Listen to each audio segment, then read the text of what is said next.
Ik neem je met naar heel wat bijzondere momenten tijdens mijn sprintschap. Gaat je met? Dan is hij van hoe aangekomen. Hij is bij het Zata Hermaniekes monument.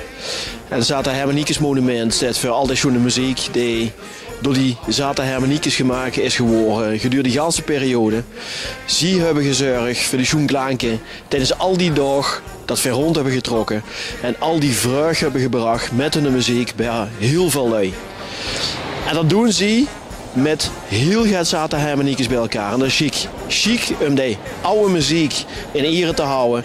En chic om die nieuwe liedjes aan te leren bij iedereen in Maastricht. En ook hij was het jeugdprinsentreffen van prins Joachim en prinses Zoe. Een jeugdprinsenkoppel om van te genieten.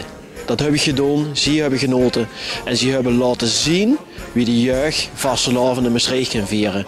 En dat jeugd de toekomst heet. Hij hebben ze dat met heel veel andere jeugdprinsen en prinsessen gevierd. En dat hebben ze fantastisch dat uitgedragen. Verstond hij bij de Mont Blanc. En de Mont Blanc is het symbool voor al die chique vastelavondsevenementen die tijdens die vastelavondsperiode georganiseerd worden.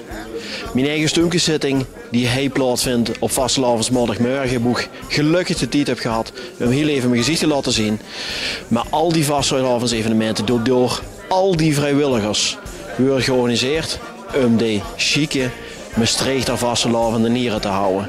Zorg dan ook met z'n allen dat we die vrijwilligers in ere houden. Dat zijn de lui die zonder het terug te vragen gaat doen voor de vastelavond.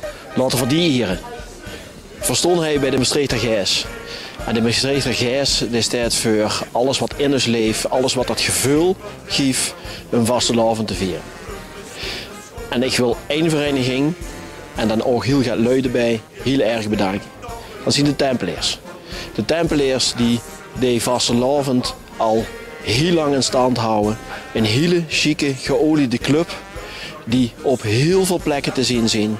Heel veel tijd besteden aan de Maastrichter vastelavond. Daarnaast ook de burgermetwerkers. Een ganse grote club die ook zonder het terug te krijgen daarvoor zich inzetten en de Maastrichter vastelavond in ere houden. En als laatste natuurlijk Sociëteit van Medaillen en Chariteit. Die club die zorgt ervoor dat al die chique medaillen door de hele stad verspreid kunnen worden. Maar dat ook die maatschappelijke instellingen aandacht krijgen en de aandacht krijgen die ze verdienen. Dank u. Dan zijn we al het ingekomen van deze reis.